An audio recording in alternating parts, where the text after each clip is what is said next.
Obrigado pelo carinho de todos vocês, né? Eu pensei até em não vir hoje para não atrapalhar o culto, né? Porque eu sabia que vocês iam acabar tendo esse carinho, né? Então eu recebo, muito bom receber a oração da igreja, né?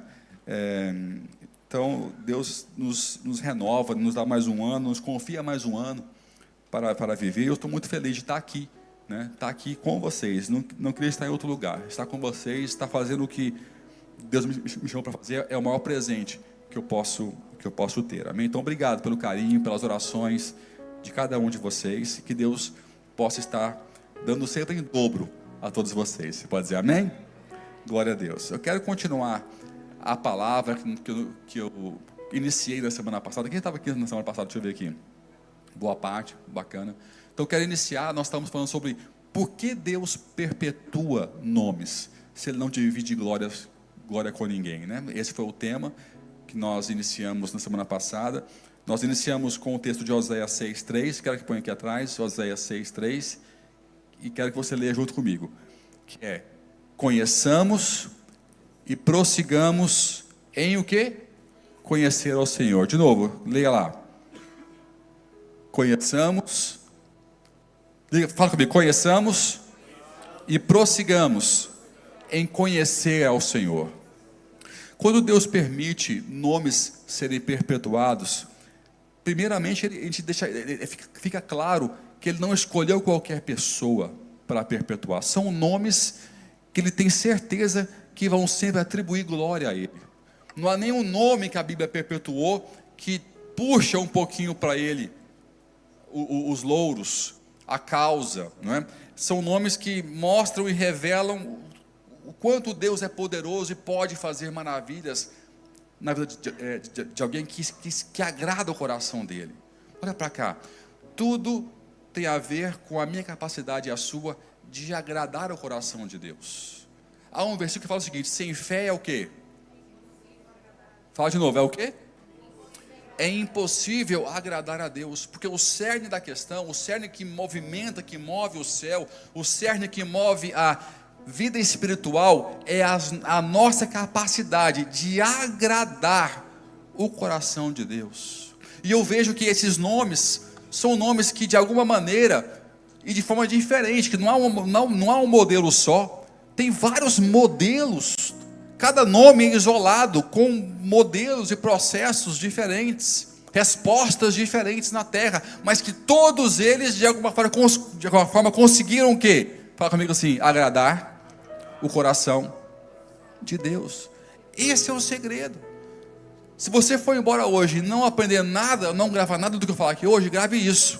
A minha missão é o quê? Fala mais forte.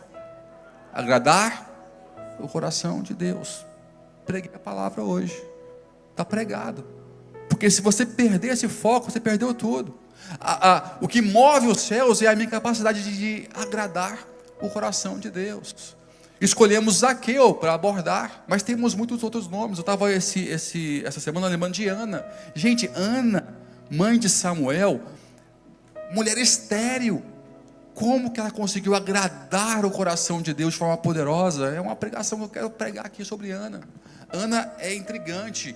Ana revela fortemente como é que o céu se move quando alguém entrega tudo, até o que não tem, para o Senhor. Ana entregou o que não tinha. Ana, uma mulher estéril, vivendo em uma humilhação, uma opressão familiar, porque não podia dar filhos ao seu marido. Você já conhece a história de Ana? Quem já leu aqui? Ana passava uma humilhação terrível, e ela não tinha como ter filhos, porque era estéril, e ela oferece a Deus o que não tem. Ela fala: se o Senhor me der, eu vou o quê? Te entregar. Olha que loucura. Eu não tenho, é impossível ter, mas se o Senhor me der, eu vou te entregar. Olha que segredo poderoso. Deus não resiste a algumas coisas. Ele não resiste a alguém que entrega tudo para Ele. Quem pode dar um aleluia aí? Por isso que a consagração é isso. Consagração é tudo que eu posso entregar. Santificação é o tanto de Deus em mim. Consagração é o tanto de mim que está na mão de Deus. Você é consagrado ou você é santificado?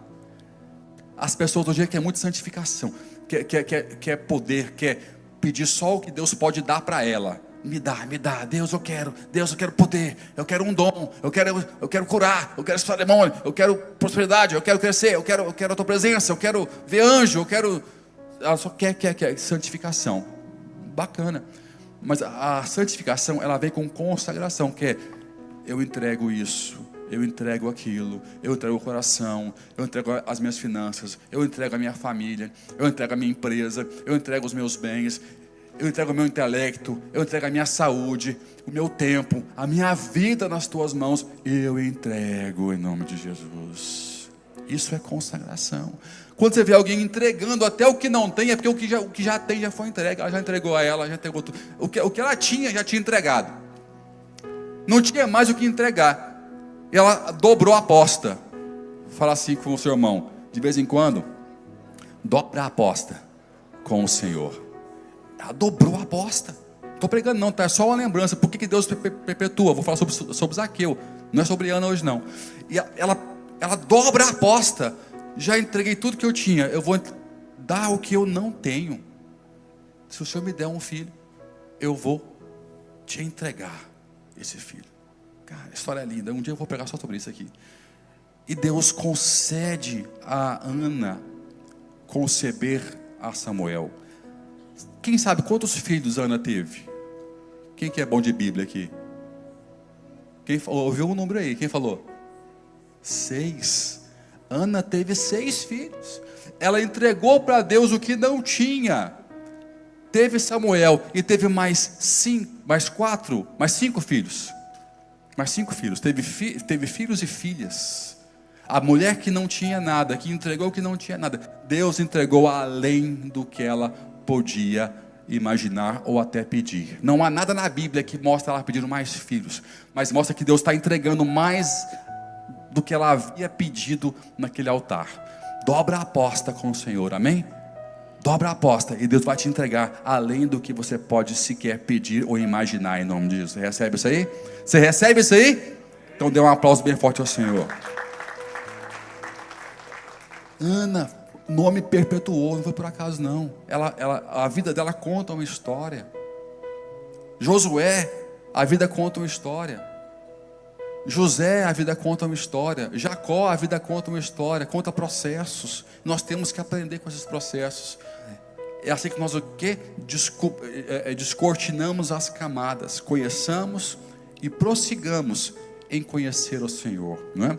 E nós escolhemos Zaqueu para falar sobre ele. Um homem que não operou milagre, não profetizou, não curou ninguém em nome de Jesus, não foi apóstolo, mas um nome que a Bíblia escolheu perpetuar. Como a samaritana escolheu perpetuar aquele nome lá, porque o jeito que eles se aproximaram e que encontraram o favor de Deus ensina muita coisa à igreja e àqueles que o Senhor escolheu. Nós temos que aprender. E nós falamos só um pouquinho, nós abordamos alguns pontos em relação a Zaqueu. Eu quero reler o texto. Abra comigo Lucas 19. Vamos ler do 2 ao 8. Só para refrescar a memória.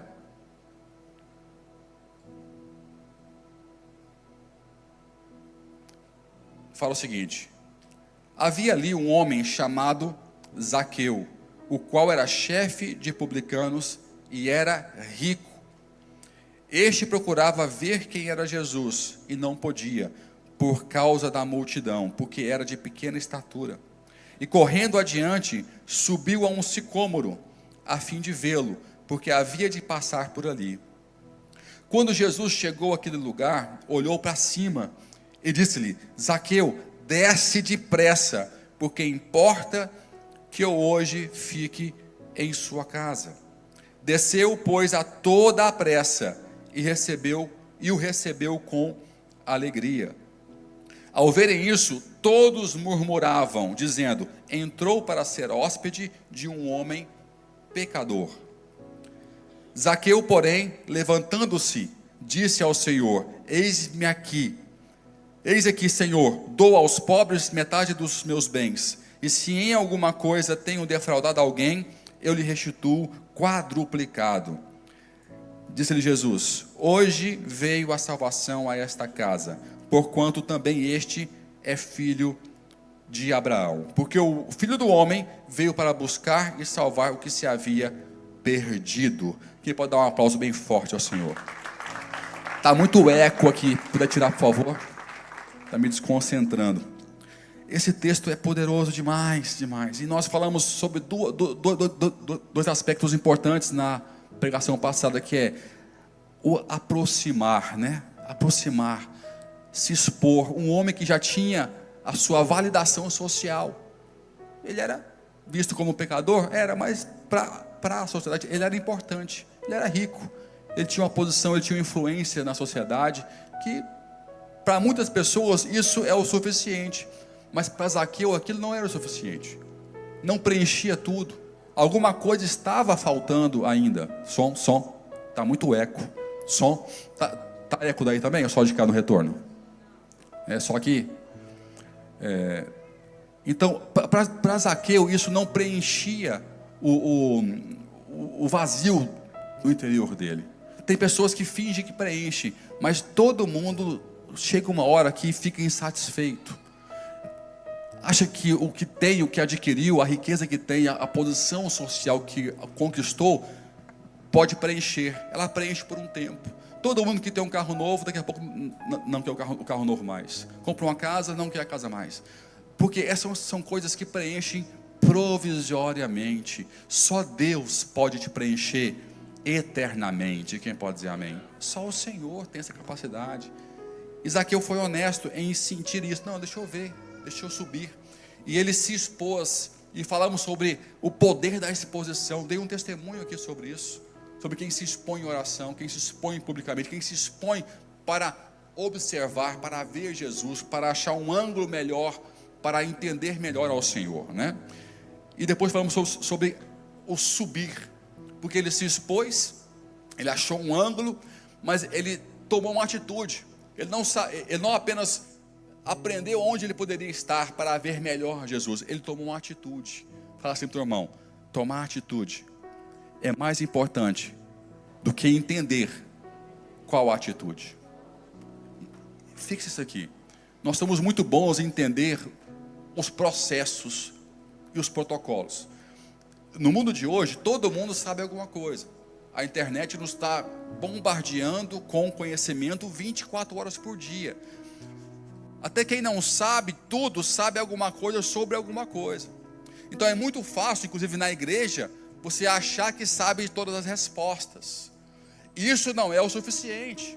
Zaqueu, ele fez uma leitura de que, se eu subir, se eu for ali, e se eu olhar, eu vou ter um acesso diferente, eu vou olhar por um ângulo diferente, eu vou conseguir ver Jesus de uma maneira que os outros não vão conseguir. Fala comigo assim: leitura protocolar. É você saber ler o óbvio, ler que atitude ter. Mas entre saber ler e ter a atitude há uma grande diferença. Eu conheço várias pessoas que têm uma boa leitura do que é preciso ser feito na vida dentro de casa, aconselha os casais fora, mas em casa não consegue ser um bom marido ou uma boa esposa. Agora me lembrei daqui algo que eu tenho que falar.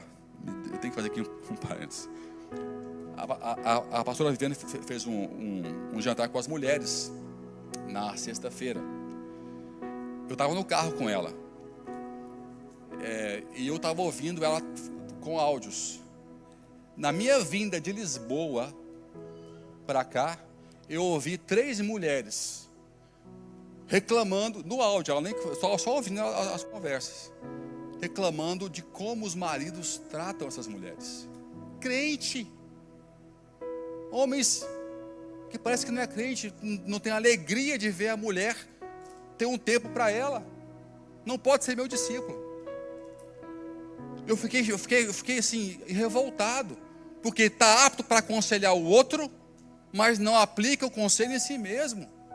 Homens que não querem servir as suas famílias, não quer servir a sua esposa, não quer servir os seus filhos. Gente, que mundo que é esse? Que quer só para si? Quer uma mulher como escrava dentro de casa? Não quer uma parceira? Parceria, companheira, ajudadora. Gente, três áudios seguidos, até de pessoas que não são da minha equipe, e que ficava ouvindo como que esses parceiros dificultam as vidas delas. Porque é muito fácil ler a atitude, né? O homem perfeito é esse, o marido tal é esse, mas para fora só que você pode aconselhar, para dentro não. Também tem o contrário. Também, eu não vou estar aqui falando de todo mundo, não é? Mas também tem a questão que as mulheres às vezes sabem aconselhar muito para fora a outra, mas não sabe viver dentro de casa o conselho que está dando. É o caso aqui de Zaqueu. Ele sabe aonde ele tem que subir, ele sabe aonde buscar o melhor ângulo para poder ver Jesus, ouvir Jesus, mas não tem a atitude de subir. Amém, igreja? Não quero bater não, mas é importante falar, porque é um alerta importante, porque é o que distancia a teoria da prática. O conhecer segundo o que fala a Bíblia, do conhecer segundo o que o mundo fala que tem que conhecer. O conhecer e prosseguir conhecer ao Senhor não tem a ver com conhecimento intelectual. Tem a ver com experimentação, experiência com Deus. Isso é conhecer. Então, essa quebra de protocolo é importante. Sair do que é o banal, do que é o teórico, do que é o aparente. Olha, Jesus detesta quem vive de aparência. Qual foi o apelido que ele deu para os fariseus? Vocês lembram daquela parábola? Mas tem um mais forte ainda, que é sepulcros o quê? Cara, que apelido feio. Sepulcro caiado, que é o caixão ornado. Por quê? Vocês estão mortos, vocês estão com uma veste bonita, você depois colocou o blazer novo, de aniversário, que a sua esposa te deu obrigado, e fez pagar.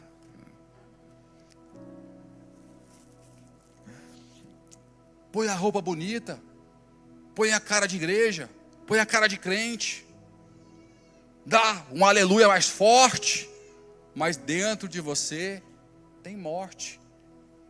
Ou seja, a sua veste não é algo que denuncia a sua autoridade interior, mas denuncia o que está morto aí dentro. Aí depois, sepulcros caiados. Por quê?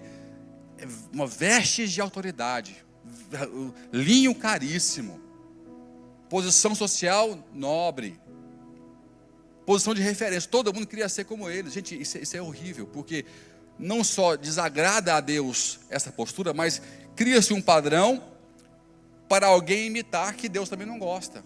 Olha que sério que é isso. As pessoas hoje em dia querem ser igual a outras pessoas que estão em posições altas, mas que são pessoas que Deus não está feliz com elas.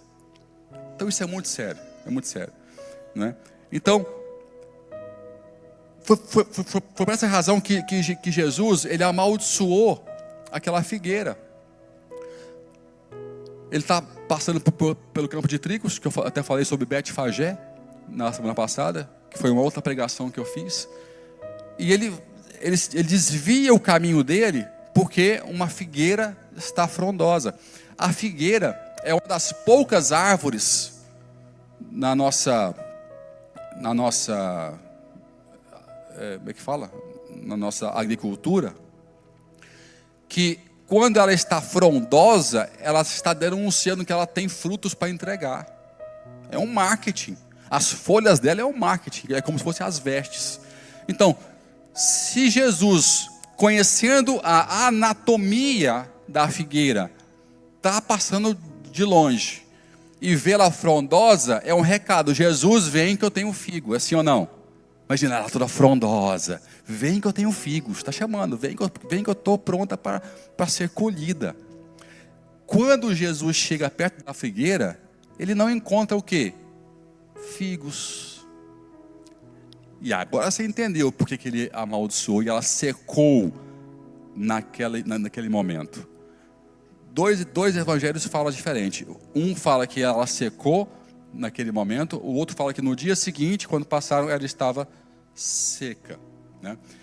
Por quê? Porque tem que haver coerência entre o que eu mostro para fora e o que está aqui dentro. Quem pode dar um aleluia aí? Que Deus te dê coerência, sintonia, que a sua boca fale aquilo que realmente está no seu coração, em nome de Jesus, amém? Esse é um princípio bíblico. A boca fala o que o coração está cheio, tá? Mas se você não está cheio de Jesus, se encha primeiro. Se encha de convicção, de fé. No mínimo de fé. Você não tem que viver tudo que você prega, mas tem que crer em tudo que você prega. Vou repetir. Você não tem que viver tudo que você prega. Você não consegue. Você não é anjo. Você vai errar. Amém ou não? Quem é de carne e osso aí? Diz amém. Mas tem que pelo menos crer em tudo aquilo que você prega. Eu creio plenamente que nós não devemos pecar, mas eu peco. Pastor, você peca? Você acha que não? Se você não entendeu até hoje isso, tem algo errado com você. Algum pastor te ensinou algo errado. Pastores erram, bispos erram, nós pecamos, mas nós conhecemos o caminho do altar. Nós sofremos com o pecado. Ele traz dores e consequências, ele traz peso para a nossa alma. A gente vai tentando o mínimo, de repente tem um acidente, pumba, acidente. Mas você sabe na hora o que fazer. Então, isso me invalida a não pregar contra o pecado? Não, porque eu creio a 100% que o pecado não é da gente. Quem pode dizer amém aí? O pecado não é de Deus. Ele me atrapalha com aquilo que me traz comunhão com Deus. Ele atrapalha a minha consagração. Ele atrapalha a minha santificação. Atrapalha. Então, eu creio nisso. Então, eu posso pregar, que eu prego para mim também. Amém? Então, pelo menos pregue, fale o que você crê a 100%. O que há intenção em você de crer nisso. E agora eu vou continuar o que eu parei na semana passada, né? Aí você vê que Zaqueu não só se aproxima, ele identifica onde ele vai ver melhor o local para ver Jesus, e ele sobe, né? Sobe, verso 10 ao 14, vamos ler lá. Perdão, é o 18, isso, 18, está errado aqui? 13 e 14, né? Eu escrevi errado.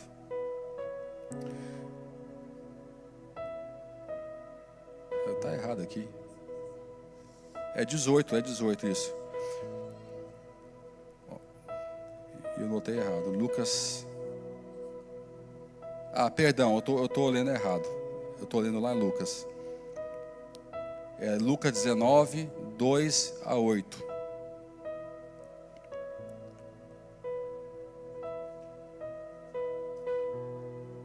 Versículo 4. E correndo adiante, subiu a um sicômoro, a fim de vê-lo, porque havia de passar por ali. Olha só que interessante.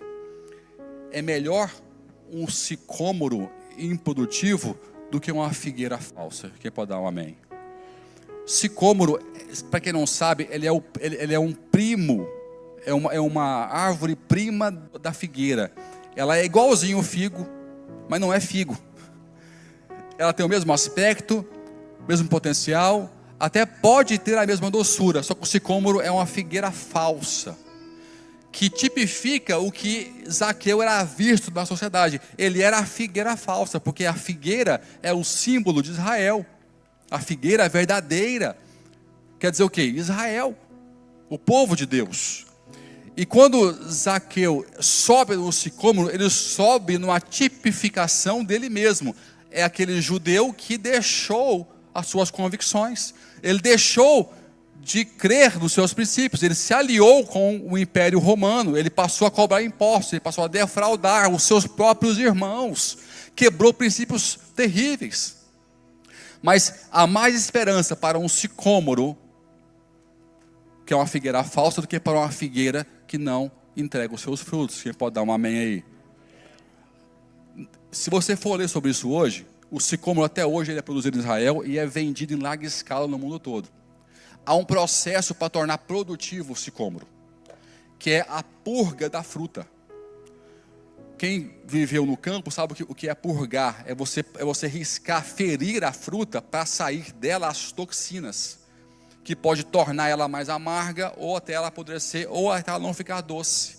Então há um momento, na altura que está nascendo o sicômoro, que quem plantou sabe que tem que ir lá gastar tempo e riscar, fazer riscos.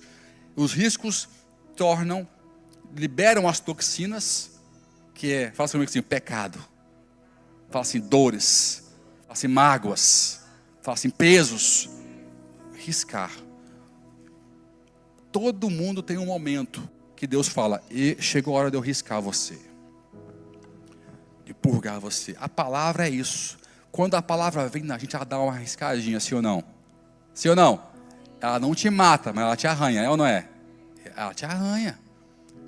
Porque ele prefere você, um sicômoro que é uma figueira falsa, mas purgada, do que uma figueira frondosa que não entrega nada para ele. Então a palavra, ela vem o quê? Ela vem purgar. E o que Jesus faz é isso. Quando ele fala, Zaqueu, desce, ele deu um comando, sim ou não? Sim ou não? Ele deu um comando, desce. Olha só, o sicômoro purgando, rasgando. Ele tem que se mover, porque Deus mandou uma palavra. Ele viu Zaqueu como um fruto que carecia de uma atuação, carecia de um... Olha que linda, gente. Você pode dar uma pausa ao Senhor? Olha que coisa maravilhosa. Eu sou muito abençoado. Tem um recadinho aqui, né? Então, isso torna tudo muito mais leve, porque a palavra vai purgando você, ela vai tirando de você aquilo que está ruim, o que é ácido, o que é amargo, o que é tóxico, vai saindo de você, não é? Então, Zaqueu subiu, e o processo de cura, o processo de atuação entre Deus e o homem iniciou, não é? Então, 2 pontos que eu entendo aqui importantes em relação a subir, que é, procura um lugar que você vai estar, para quando Deus olhar, Ele pode te encontrar. Vou repetir. Procure um lugar que você sabe que quando Deus olhar para a terra, Ele vai te encontrar. Quem pode dizer amém? Pergunta cirúrgica hoje. O lugar que você está, quando Deus passar os olhos pela terra, Ele vai te encontrar? Ele vai te ver lá? Ele vai se agradar? Procura um lugar que é onde Jesus passar, Ele vai poder cruzar os olhos dele com os seus olhos. E segundo ponto que eu quero que você entenda, fique em uma posição onde Deus possa estabelecer o ritmo. Porque Jesus não apenas disse para Zaqueu, Zaqueu desce. Foi assim que ele falou? Foi ou não foi? Não foi. Desce o quê? Mais forte, fala. Depressa. Ele disse, desce, e disse, desce no ritmo que eu tenho para você. Tem coisa pior no mundo do que alguém sem ritmo? Um dia vem aqui para o culto, e vem aqui para frente, e observa algumas pessoas batendo palma. Tem pessoas que não têm dom nem para bater palma no louvor. Bate palma tudo errado. Não tem como. É muito ruim você não conseguir ter ritmo, ter compasso. E o compasso para Deus é importante. Fala para o teu irmão aí, o compasso. Fala assim, o ritmo para Deus é importante. Aleluia. Tem gente que quer fazer tudo no ritmo dela, do jeito dela, do modelo dela, no tempo dela. O ritmo é importante. Se Deus te deu um ritmo, se Deus te deu um compasso, querido, obedece. Eu não estou vendo Zaqueu descer da árvore devagarzinho. Eu creio que Zaqueu desceu da árvore no compasso, no ritmo que Jesus pediu. Desce depressa. E ele desceu se esfolando todo. Quem que já saiu de árvore rápido aqui? Deixa eu ver. Eu já saí me esfolando inteiro de um pé de manga. Você rala a barriga toda, todo ralado, cai no chão, machucou o joelho. Não é fácil descer depressa de uma árvore, não. Não doeu, não doeu. Aí passa metiolate. Só os velhos que riram. Só os velhos que riram do metiolate. Que agora chama? É betadine, é chique, é betadine. O metiolate, o trem para doer, é o tal do metiolate. Mas era bom quando a mãe soprava assim. Lembra dela soprando? Carinho da mãe, cuidando do... Mas, meu Deus do céu, aí você desce ralado. Jesus nos pede algumas coisas às vezes que Ele não está poupando o seu físico, não, sabia disso? Se você pegar, por exemplo, aquela parábola do cego que vai no tanque de Siloé e é curado, quem lembra da parábola? Depois que eu estive em Israel, aonde Jesus encontrou com esse cego, e viu o local que ele estava, eu falei: Jesus, eu não te chamo de sacana, porque o senhor não é sacana, mas o que o senhor fez com esse homem, na minha cabeça, é uma maldade. Porque a porta da cidade é lá em cima, no topo do monte, que Jerusalém é um monte, no topo. O tanque de Siloé é lá embaixo. É uma descida, gente, mas é íngreme, é uma ladeira, não é um negócio qualquer não. E por que eu fiquei assim? Mas como é que é possível Cristo fazer isso com uma pessoa? Ele disse, ele não só cuspiu, besuntou ele com um catarro, com lama, pôs na cara dele e falou: vai no tanque de Siloé, que quer dizer o enviado, para se lavar. A distância, não quero errar, é no mínimo uns 2.000 metros, descendo. Queridos, ele foi cego e sujo de lama até o tanque. A missão que Deus te dá nem sempre vai ser fácil, ou vai te poupar tropeções. Eu não sei quantos tropeções esse cego levou até chegar ao tanque de Siloé. Eu sei que a história me conta que esse homem chegou, esse homem se lavou e ele foi curado. É o que ela me conta. Ela me omite quantas quedas ele levou, ou que ele pediu ajuda para conseguir seguir no processo. Por vezes eu tenho que pedir ajuda, olha, eu tenho que chegar até aquele tanque. Jesus me deu essa missão, e eu sou cego, eu não consigo ir até lá. Você consegue me ajudar a chegar até lá? É uma possibilidade.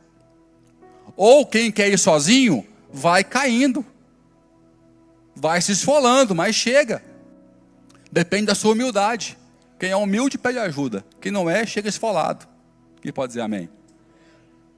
Você escolhe como você vai chegar até o final. Quem é humilde pede ajuda, cria uma equipe. Tem o seu G12, ele abre a sua célula, ele compartilha as suas dores, ele compartilha a missão que Deus deu para ele com os outros, e busca aliados que se identificam com a missão que Deus deu. Poxa, ele vai te curar? Vai. Não, eu estou nessa com você. Eu não quero ficar longe desse milagre, eu quero presenciar isso com você. Estou contigo. Fala com o outro. Ele cria uma equipe que poupa ele das dores do processo. Quem está pegando aí a mensagem? Tem que criar a equipe. A igreja é a equipe que Deus criou para chegar longe e com o menos de esfolão possível. Mas o ponto é, Deus ele não se preocupou com o processo, com as quedas que você ia ter no processo. Eu até acho que ele calculou que isso seria um mal necessário para a sua fé ser ativada e crescendo, crescendo, crescendo, crescendo. Por que Deus promete e só depois realiza? Você já se perguntou isso? Se Ele já não pode só realizar? Pumba! Deus pensou, realizou, pau! Por que Ele promete para você?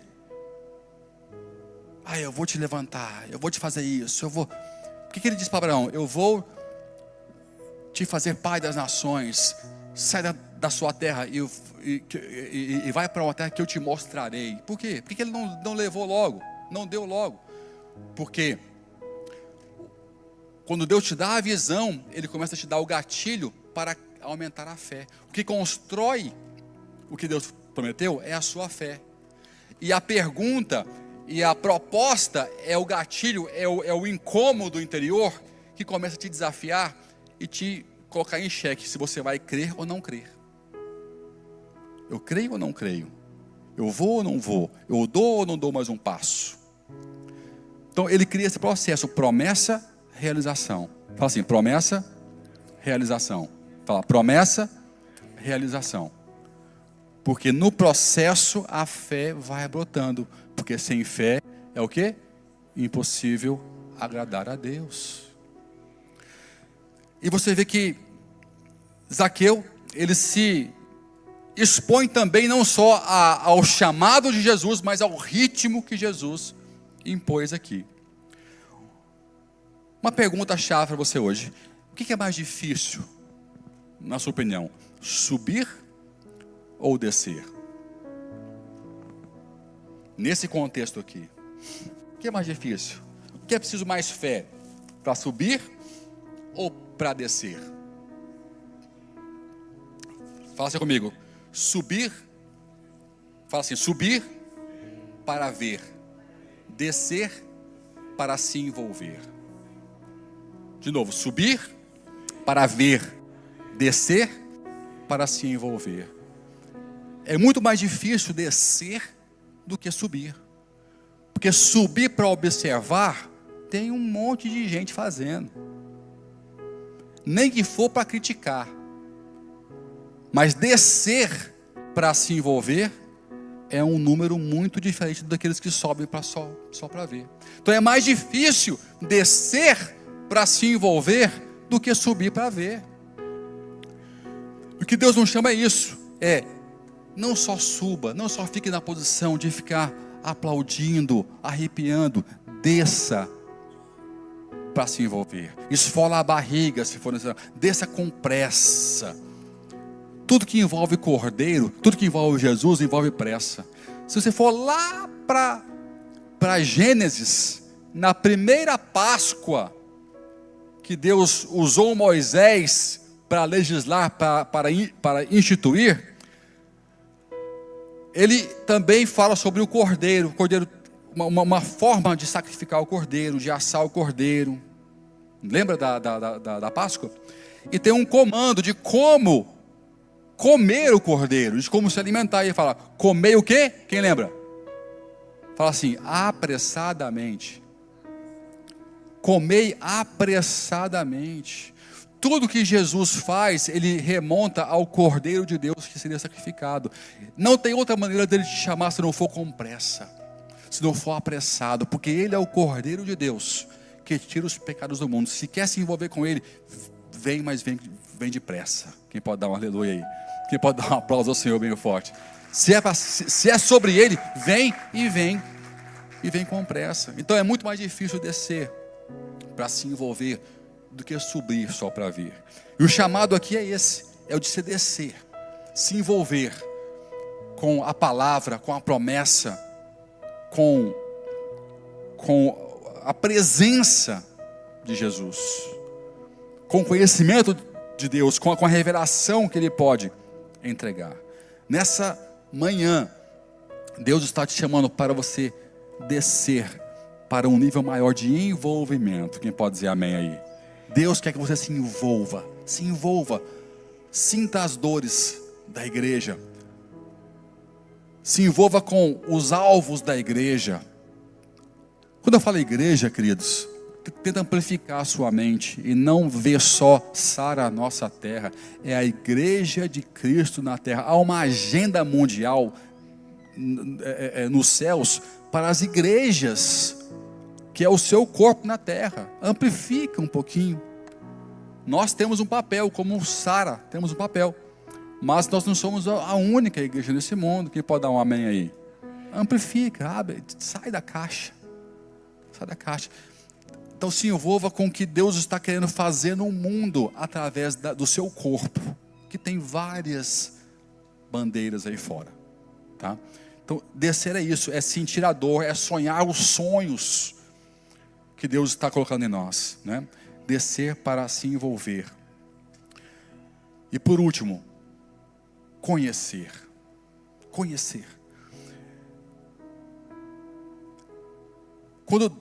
Quando Zaqueu, entenda isso, quando Zaqueu desce, quando Jesus chama Zaqueu para descer, para se envolver, ele inicia um processo intensivo de treinamento com Zaqueu. Mas você não vê Jesus ensinando Zaqueu. Você não vê Jesus falando de teologia, que não registra, a palavra não registra nada teológico. Não há discussões teológicas, não há... Por exemplo, o diálogo entre Jesus e a samaritana tem muito mais teologia do que o diálogo entre eles e Zaqueu. Porque havia uma teologia na samaritana que conflitava. Jesus, o nosso povo fala que é nesse monte que a gente tem que orar. Vocês falam que é em Jerusalém. Então houve ali uma conversa teológica. Ele diz, chegará o tempo que nem nesse monte nem aquele adorarão, mas sim em espírito e quê? E em verdade.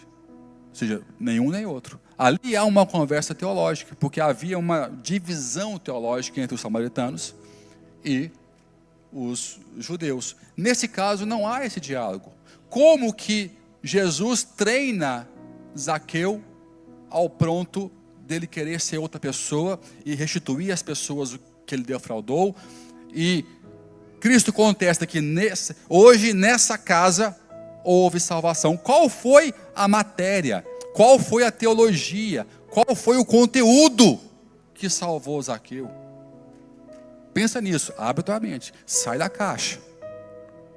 Sabe qual foi o conteúdo? Zero.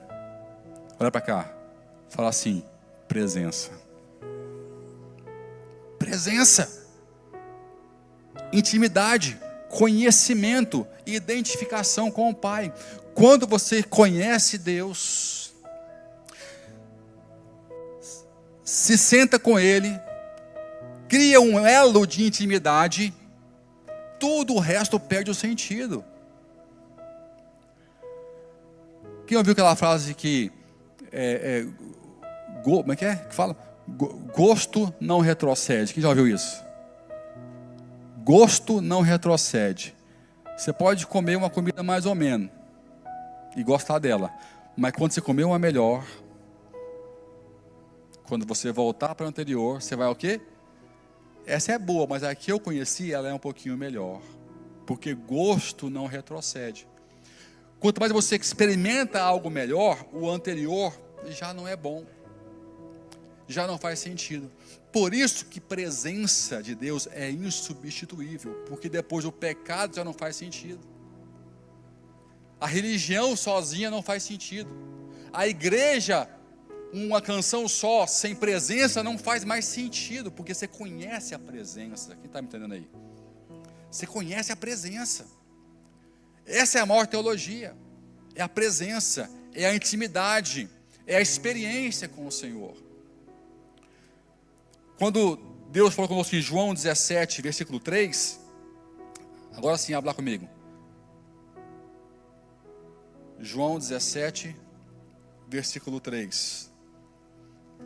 E a vida eterna é esta, que te conheçam. Conheçam aqui, não é o conhecer intelectual. Qualquer pessoa é capaz de subir na árvore e observar. Já entendemos isso hoje. O conhecer que é de conhecer experimental, de ter contato. Então a vida eterna é quando eu conseguir ter contato com Jesus, contato com a cruz, contato com o seu Espírito, quando o Espírito dele viver dentro de mim, me preencher. O preenchimento pelo Espírito Santo é algo poderoso. Ele vivifica você, ele te dá uma outra identidade. Esse conheçam aqui é isso, é conhecer não apenas de subir na árvore, mas de descer para o quê? Fala assim, se envolver. Se envolver. A vida eterna é esta, que te conheçam a ti, só, por o único Deus verdadeiro, e a Jesus Cristo, a quem enviastes, em nome de Jesus. Então esse é o nosso chamado. Essa foi a teologia que Zaqueu experimentou, uma experiência. Estar perto.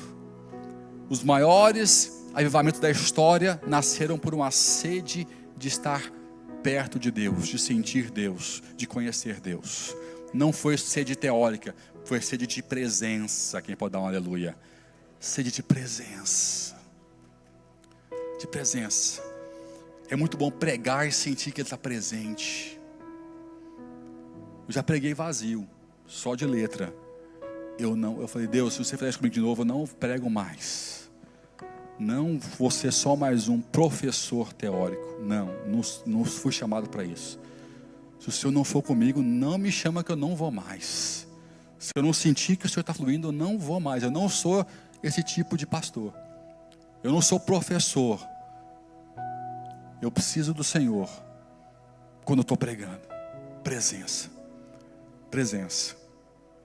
Zaqueu, pela presença, ele conheceu Jesus. E pelo testemunho dele, ele deu a conhecer. Vou repetir. Zaqueu, pela presença de Jesus, ele o conheceu. E pelo seu testemunho, ele deu a conhecer. Imagina a mente de quem ele pegou o dinheiro, 4 vezes mais do que ele pensou ou lembrou que defraudou, e entregou. Machado, está aqui. 4 vezes mais. Por quê? Não, está aqui. Me fala por quê, Aile. Ninguém faz isso, ninguém dá 4 vezes mais. Me fala por quê. Machado, é porque Jesus mudou a minha vida. Testemunho. Ele, na presença ele conheceu. No testemunho ele deu a conhecer. Entendeu? As pessoas que conhecem o Machado, Maria, meu irmão aqui, cara, esse cara veio aqui, veio. O que ele fez? Ele veio me dar dinheiro. Como assim dar dinheiro? Ninguém dá dinheiro para ninguém. Por quê? Não, porque ele entendeu que ele me defraudou há tantos anos atrás. E hoje ele quis me devolver isso. Aí eu, por quê? Por quê? Porque teve um Jesus que ele encontrou e teve esse impacto na vida dele. Na presença eu conheço, no testemunho eu dou a conhecer. Você pode dar uma pausa ao Senhor? No testemunho eu dou a conhecer. E ser-me-eis o quê? As minhas testemunhas. Esse versículo ele me desafia toda vez que eu lembro que eu sou pregador. Porque eu vejo que Jesus, quando ele foi chamar alguém para mudar o mundo, ele não chamou pregador. Pregador é dispensável, testemunhas são indispensáveis. Eu quero ouvir um aleluia. É muito bom para mim ver isso. Pregador ele é dispensável, testemunha ela é indispensável.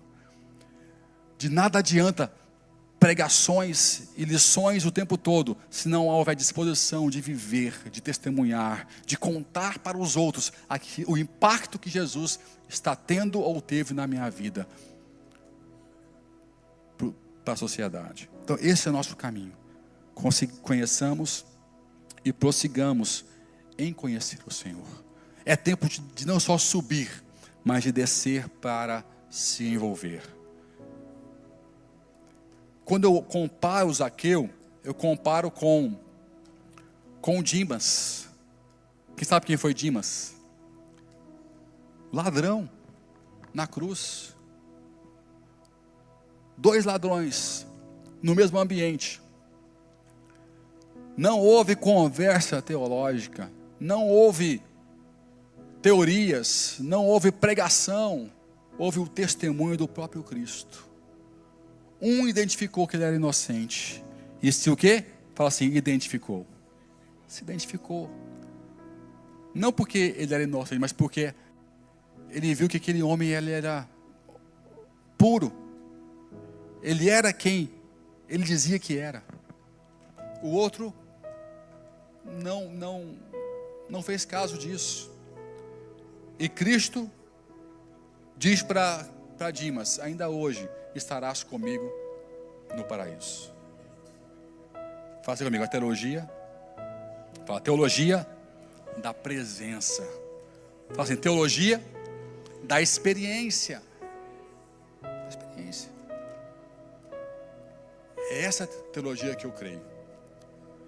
Quando me perguntam, pastor, qual que é a sua teologia? Qual que é a sua linha teológica? Aí eu lembro da frase de Spurgeon, que é o príncipe dos pregadores, né? O grande pregador inglês. Quando perguntaram para ele, qual que é a sua teologia? Ele disse, a minha teologia se resume em poucas palavras.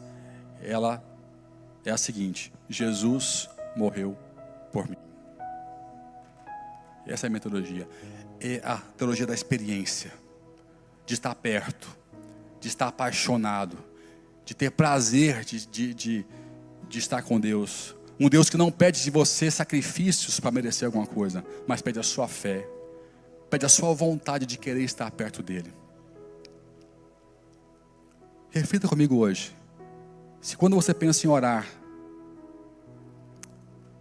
você fica pesado, será que você quer orar ao Deus que realmente é esse Deus que preenche você, o seu coração? Ou você não conheceu o Deus de fato ainda? Porque o Deus que eu conheço, o Jesus que eu conheço, eu posso estar errado do que for. Quando eu abro a minha boca, o meu quarto se enche com a sua presença. O meu coração volta a aquecer. Não importa a situação, a dor ou o peso que eu estou sentindo. É um Deus que me alivia. É um Deus que me abraça. É um Deus que me ama incondicionalmente. Eu só tenho que me expor. Subir. Ver, entender, descer e me envolver. E depois o quê? Experimentar. Que Jesus possa te tornar intenso na caminhada de experimentar Jesus, de nascer de novo e se manter vivo como o Espírito Santo.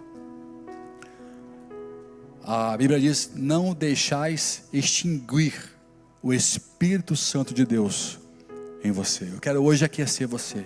Você que de repente estava dormente, estava frio. Deus te lembra hoje, está frio porque você só fica só observando. Desce para se envolver, desce para abraçar, desce para experimentar, que o Espírito vai voltar a se avivar. O fogo vai voltar a queimar em nome de Jesus, amém? E eu profetizo que você vai queimar como nunca queimou na sua vida até hoje. E quem não queimava vai queimar hoje, vai se incendiar com o poder de Deus hoje, porque Ele não poupa presença. Entenda isso, Deus não poupa presença, Ele quer se apresentar, Ele quer se achegar. Ele só espera a pessoa que agrada o coração, que agrada a sua presença. Que seja um Zaqueu, que seja uma Ana, que seja um Abraão, no seu processo, no seu protocolo. E eu creio nisso, creio numa igreja que a experiência vale muito mais do que a teoria, do que a palavra morta. A palavra viva é o testemunho. O testemunho, ele é poderoso. E só testemunha quem tem presença, quem tem experiência com o Senhor. Você pode dizer amém? Você foi abençoado? Então dê um aplauso bem forte ao Senhor. Fique em pé onde você está. Vamos orar. Quero orar, quero que você busque na prática isso. Conhecer e prosseguir em conhecer ao Senhor. Eu quero continuar falando sobre isso, sobre nomes que Deus perpetua. Vários nomes. Vou voltar a cada culto falando sobre cada um deles. E aprendendo. Olha o tanto que nós aprendemos hoje com Zaqueu.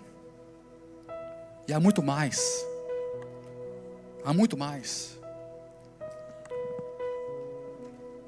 Mas agora é o que eu costumo dizer. Agora é a hora mais linda do culto, mais importante do culto. Não é quando o louvor adora com poder, não é quando eu estou pregando, é quando você decide o que fazer com aquilo que você ouviu. O que você vai fazer hoje com o que você ouviu?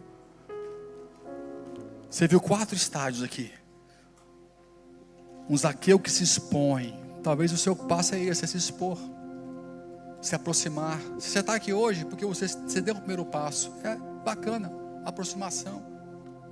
É isso aí mesmo, se aproximou. É o primeiro passo. Mas talvez o ângulo não está tão claro, então sobe para ver melhor, para ver um ângulo diferente. Se aprofunda, olha Jesus por outro ângulo. Saia da caixinha do que te disseram sobre ele. Pense por você, conclua você mesmo, tenha coragem de você com os seus olhos olhar, estudar, sobe na árvore, olha outros ângulos. Faça isso por você, não por mim, nem por outro, mas faça isso por você. Pense pela sua cabeça, deixe a palavra de Deus te desafiar. Quem pode dizer amém? Talvez só te falta isso. Ah, pastor, já fiz isso, tenho observado, tenho lido, tenho aprendido, eu até sei vários versículos de cabeça, decorado. Talvez o que falta agora aqui é descer para se envolver. Foi esse descer, lembra do jovem rico? Ele não desceu. Senhor, conheço todos os mandamentos, tenho guardado esses mandamentos. E fala a Bíblia que que Jesus olhou para ele e o amou. Ele olhou e ele o amou pela postura. Ele ganhou Jesus naquela hora. Aí ele pediu para o jovem rico descer da árvore. Largue, venda tudo que você tem, deixe tudo e me segue. Esse jovem rico não desceu da árvore. Ele se entristeceu e recuou e continuou em cima da árvore. Zaqueu desceu. E Zaqueu tinha uma história pior do que a história daquele jovem rico. Pior. Porque ele vinha todo errado, ao ponto de que a sociedade disse: como é que Jesus vai dormir na casa de um pecador? Ele desceu. Talvez o que falta hoje é isso, é descer, é se envolver, é perguntar: tá bom, Jesus, eu desço, em qual ritmo? Depressa? Quão depressa você precisa? Eu estou aqui para isso. Eu vou descer, eu vou me envolver, vou estar com o meu líder, o meu pastor, vou estar junto dele. Vamos trabalhar juntos, vamos aprender juntos, vamos orar juntos, vamos caminhar juntos. Eu vou me envolver no tempo, no ritmo e no compasso que o Senhor determinar. Ou o quarto passo, que é desfrutar da presença. Você às vezes está muito ativo, você faz tudo, está intenso, está rápido, está todo dia na igreja, tudo extremo, né? Meu Deus. Mas você não está desfrutando da presença de Deus. É tudo na escala, é tudo no isso, é tudo no mecanismo, tudo mecânico. Não dá nem para curtir mais. Você já não curte pregar, já não curte louvar. É só atividade. Ele fala: opa, nesse ritmo não. Olha para cá. Desfruta a presença. Desfruta a presença. Por isso que Deus permitiu que o nome de Zaqueu fosse perpetuado, para nos mostrar 4 passos gradativos, importantes para a igreja de Cristo Jesus. Desfruta da presença. Nós vamos agora louvar, cantar um louvor. Quero que você Feche seus olhos e desfruta da presença. Desfrute do louvor, da palavra. E dê um passo, descortine mais uma camada de conhecer e prosseguir em conhecer, para entrar no Santo dos Santos, para que o próprio Deus, o seu Espírito ministre na sua vida, te renove, te limpe, faça aquecer o seu coração com autoridade, com poder e com propósito. A sua vida tem propósito. Você não é um acidente, você não é uma obra do acaso, você é alguém que o Deus do universo criou para um propósito específico, para um propósito determinado. Profeta das nações, pregador do Evangelho, testemunha viva do amor de Cristo na terra, em nome de Jesus. Desfruta da sua presença e deixa o Espírito Santo fluir nesse momento, em nome de Jesus.